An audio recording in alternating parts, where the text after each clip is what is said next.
Good morning, high schoolers. I'm glad that you are joining here if you couldn't make it in person to church today. Next time we're meeting in person will be November 15th, I want to say. Is that 2 weeks from today? Yeah, that sounds like math, right? Okay. So if you aren't able to join us then. Today kicks off a new series on family, which I'm excited to talk through. I think it's super relevant, and we can just have some real good conversation about it. So when we're thinking family, what is it that you think of when you hear the word family? For me, I think of my siblings. And I always say that I grew up in a family of six, but it was a loud six. And so I had two older sisters and I had a younger brother. And all of us played musical instruments. My oldest sister played two instruments. My brother played like seven. So there's always somebody practicing something. And then we were always listening to music. My parents were listening to talk radio. It was just like, it was very loud. We were always doing stuff. So we were just a loud family. And I think of how different my siblings and I all were. I was really into sports. My siblings kind of played sports, but my oldest sister was more into music. My other older sister, she was really great at like academic stuff. Like she's a doctor now, so you know, makes sense, right? But AP classes, she was like crushing them. And then my little brother, he also got really into music. And So we were just kind of all very different, and we were all just 2 years apart in school. So it was like every other year there was one of us. And so we were around a lot of the same people, but we were just very different. And that led to a little tension when we were in high school. We got along great. But every now and then we were kind of just different priorities, right? But then I think of like now that we're older, and it's really cool the way that I feel like we support each other and want to be around each other so much more than we used to. One of my sisters moved out to Colorado, so like my brother's gone out and visited her, and my brother, when he was proposing, he told me about it so that I could like help him with it. And there's just like really cool little moments like that. My oldest sister, she's got three little kids. Oh my goodness, she's three little kids now. So it's just really cool the way that when we were younger, it was kind of like, oh, we're all so different. And now we all get along really well, which is very cool. So I think of my siblings when I hear the word family. Um, Maybe for you, family brings great things to mind, or maybe it's the opposite. Maybe things are a little tense or a little bit weird. You might hear family and you think frustration. Sometimes siblings can be super annoying, can lead to a lot of frustration, maybe annoyance because your parents are just way super strict and you have a curfew and you feel like you're in the military even though you're in high school. Or maybe chaos. This was more what my family was, where we were just like running around a million miles an hour and like all the extracurricular activities. Or maybe it's chaos because there's fighting in your family. It could be anything. Families are all so different. And there's like a spectrum of awful to awesome, and family kind of, I feel like, just bounces around that. Sometimes it's awful, sometimes it's awesome. And it changes so quickly. And so our feelings about family are unique to us, and because our families are like literally look so unique. Some of you, it means a mom and dad. Some of you live with an aunt and uncle. Some of you could be stepmom, stepdad. Maybe you have friends that are kind of in all those situations. And the real thing is that every family is unique, right? Every single family is unique. No family looks the same. No family acts the same. However, every family does have one thing in common. It's complicated. Whenever you put a bunch of different personalities under the same roof, things are bound to get difficult and get difficult quickly. People have a lot of different opinions. There's different preferences and needs, different ways of communicating. It's just a recipe for disaster. So if I had to guess, I would assume that most of us have experienced a disaster or two with our families. And don't worry, there's more ahead. So, just keep a lookout. They're coming. And what happens when disaster does strike a family? As a way to deal with the madness, almost every single person settles into a specific role that they play in the family. And this is just kind of how any family situation works. Like you get a role and you play it. And it keeps things somewhat predictable and manageable. So, for example, some of you might be the mediator in the family. You are the one trying to keep the peace and make everyone happy. I take on this role a lot. My dad does as well, where we just try to make sure everyone's happy and getting along and that everything's running smoothly. Some of you are the avoider. You keep your head down, you keep your mouth shut, you mind your own business. Eventually, this will all just go away. Um, some of you are more the instigator, which this can also be me. Every time you see something going wrong, you kind of get in the mix, you give your opinion, you let everyone know what's supposed to be going on. Um, I think I'm the instigator, and sometimes I can be the instigator in a positive way. At family weddings, I'm the one that gets everyone on the dance floor. Like, I can be a real positive instigator and also sometimes not so positive. Maybe some of you are the smart one. You are the brains of the family. Others of you might be the rule follower, avoiding trouble, doing what you're supposed to do, never getting in fights with your parents. A lot of times, younger siblings tend to be the rule followers. Not always, but a lot of times, younger siblings see what their older siblings do, and they're like, not going to be me. Or maybe you're the comedian in the family. You can turn almost any situation into just a joke and you can have a blast. The list goes on for days, but think about like what your role is in your family. Maybe it's one of the ones I listed. Maybe it's a combination. Maybe it's something totally different. And a lot of times that role is influenced in like the order of your family. Like if you're the baby versus the oldest, somewhere in the middle, an only child, step siblings, any of those things can really influence that role. And there's one more twist. Sometimes your faith adds an extra complication to family because sometimes it feels like faith and family don't really mix that well, which seems like something that you wouldn't expect. But like if you think about it, maybe you feel confused because you're not sure how you're supposed to live out your faith with your family. Maybe you're the only Christian in the household. You love your family. You'd love to see them develop a faith, but how are you going to influence them without it being awkward? Maybe your mom and stepdad expect you to act a certain way because you claim to be a Christian, and there's a certain way that Christians are supposed to act. So maybe you're held to certain standards, and there might be a lot of pressure with that.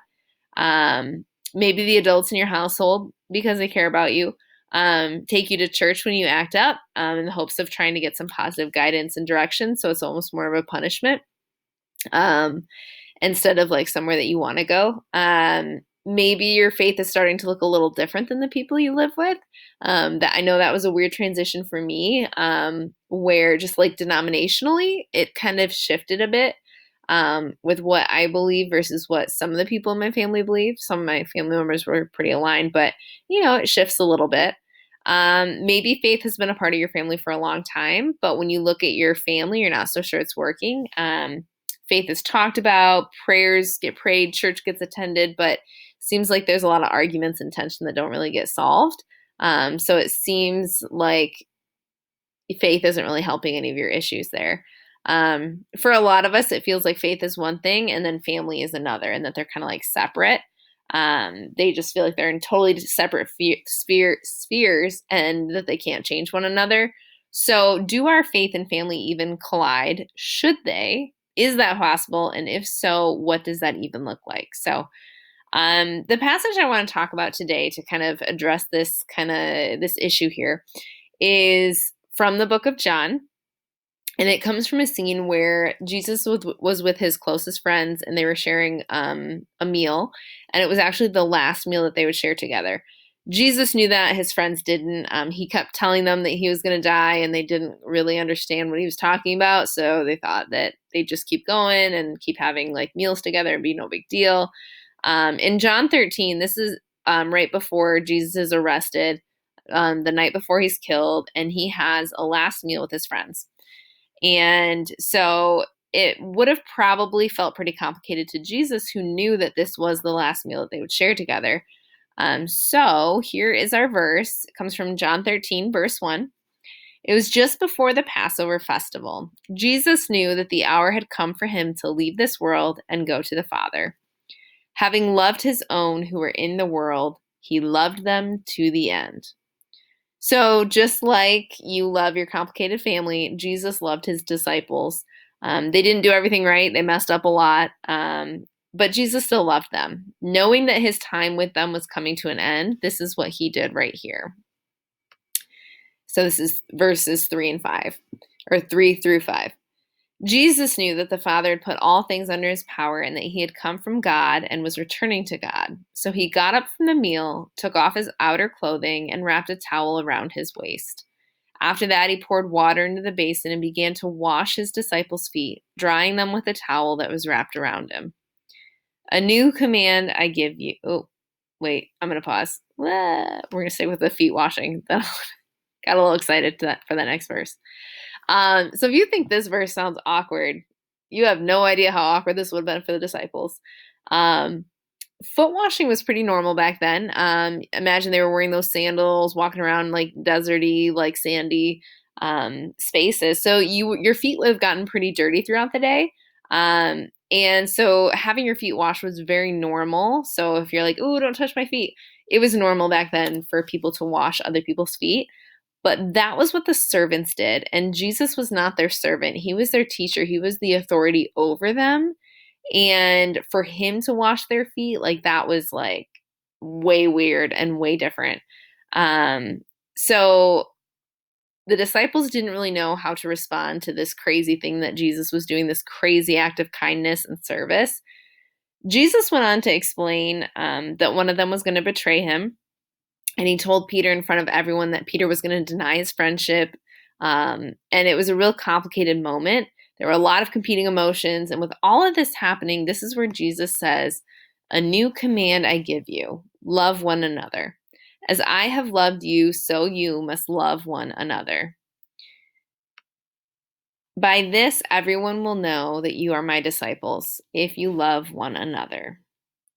So Jesus right here is saying, remember what I just did with that whole feet washing thing? How I was like a servant and I washed your feet? Remember that whole thing? That is what I want you to do for one another. That's the kind of love I want you to show. That kind of love and service and devotion. Showing that kind of love to each other is going to be shocking to the world. And so everyone around you is going to wonder what's going on. And they're going to know right away that you are my followers. With that crazy love, they will know that you follow Jesus. So what I did, go on and do the same thing. In other words, how are people going to know that you are a follower of Jesus? Like, what will show the people closest to you that you follow God? What will the people around see that tells them about your faith? And what it should be, it's very, very simple. It's love. That's it. That seems like something Jesus would say, right? But when you think about the fact that he said it after he had just washed their feet, it makes it extraordinary, right? They had no idea how loving that act was. Jesus knew that a close friend would betray him. He knew that another close friend was going to deny ever even knowing him. And even though he knew those things were going to happen, Jesus was still focused on love and loving his friends. And he gave us a great example of what we are supposed to do with the people who are closest to us.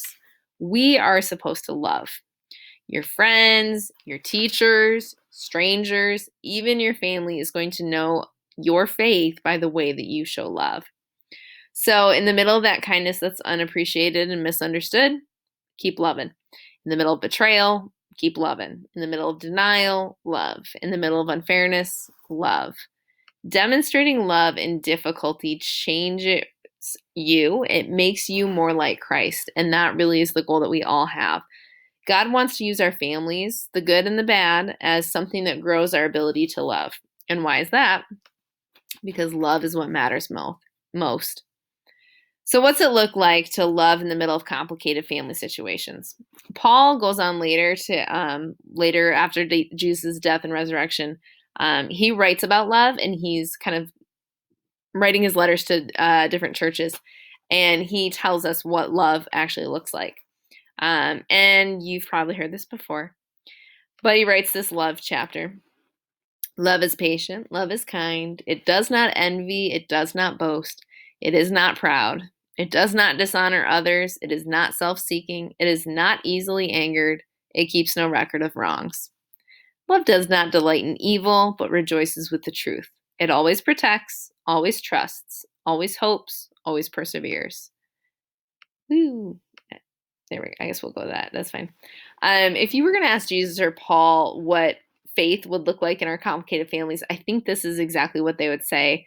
Let your faith in Jesus move you to love the people you live with, love with patience, love with kindness, love in a way that honors the people around you, love in a way that's slow to anger and doesn't keep record of wrongs. In other words, if you want your faith to help your family, show them as much love as you can, because love never fails. So think of it this way. When it comes to faith in your family, love matters most. Trying to love that way can seem kind of overwhelming. That's a really long list that Paul gave us. So a good way to start is just to choose one. Which of these applications stands out to you? Which one do you want to focus on bringing to your family right now? Do you want it to be kindness, patience, slow to anger? Pick one, right?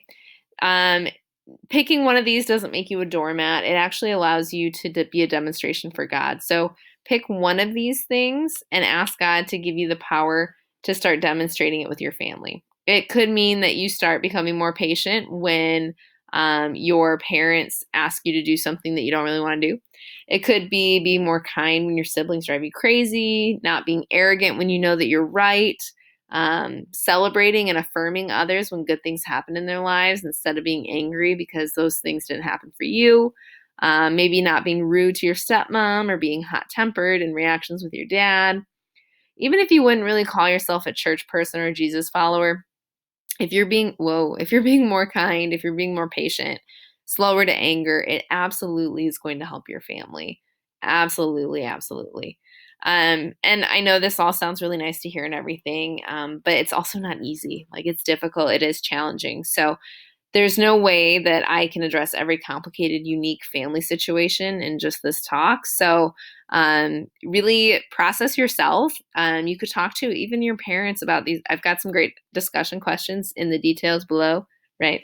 And maybe chat about that. Talk through some of these questions. And imagine if your family could actually be better than they are now. I think we all have room to improve and continue to grow in our families. And talking to God, praying about it, and thinking about it can really help, because when it comes to your family, your faith really does matter. And when it comes to your faith, your family matters most. When you combine those two, love matters most. So work this week. Try to find one way that you can love your family better. And it should make a really positive impact, as things are beeping and clicking over here. So anyway, there are discussion questions in the details below. Feel free to journal those or talk to a family member about them. And we will see you in person in 2 weeks. Bye, guys. Have a wonderful rest of your day.